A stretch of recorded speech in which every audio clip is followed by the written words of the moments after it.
নমস্কার, একটি স্বরচিত কবিতা পাঠ করছি। কবিতার নাম শূন্যতা।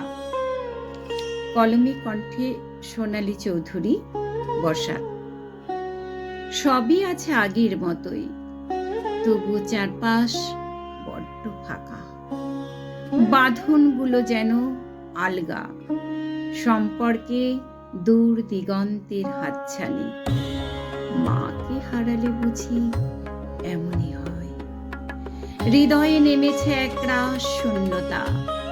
ভাষাহীন রাজ্যের রানীর মতো ছিল সে অনেক দিন, তবু তার গন্ধ স্পর্শ ছিল, চোখের তল ছিল। আজ সবই শূন্যতার কোলে।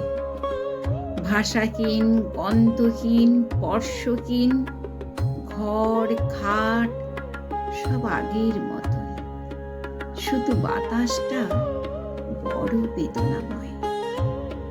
আছে প্রাণহীন হাসি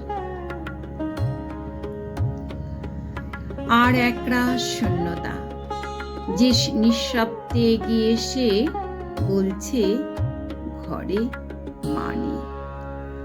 আছে মায়ের শূন্যতা। সময় বয়ে যায়, নতুন সময় নিয়ে আসে, বলে চলে বেঁচে থাকা মায়েদের কথা। তবু যার মা থাকে না, তার পৃথিবী ভরে ওঠে নীরব কান্নায় আর শূন্য অনুভবে। যে শূন্যতাকে কেউ কোনোদিন পূর্ণ করতে পারে না। যার মা থাকে না, তার পৃথিবী ভরে ওঠে নীরব কান্নায় আর শূন্য অনুভবে। যে শূন্যতাকে কেউ কোনোদিন পূর্ণ করতে পারে না। নমস্কার, যদি কারোর ভালো লাগে একটু সাবস্ক্রাইব করে দেবেন আমার চ্যানেলটাকে। নমস্কার।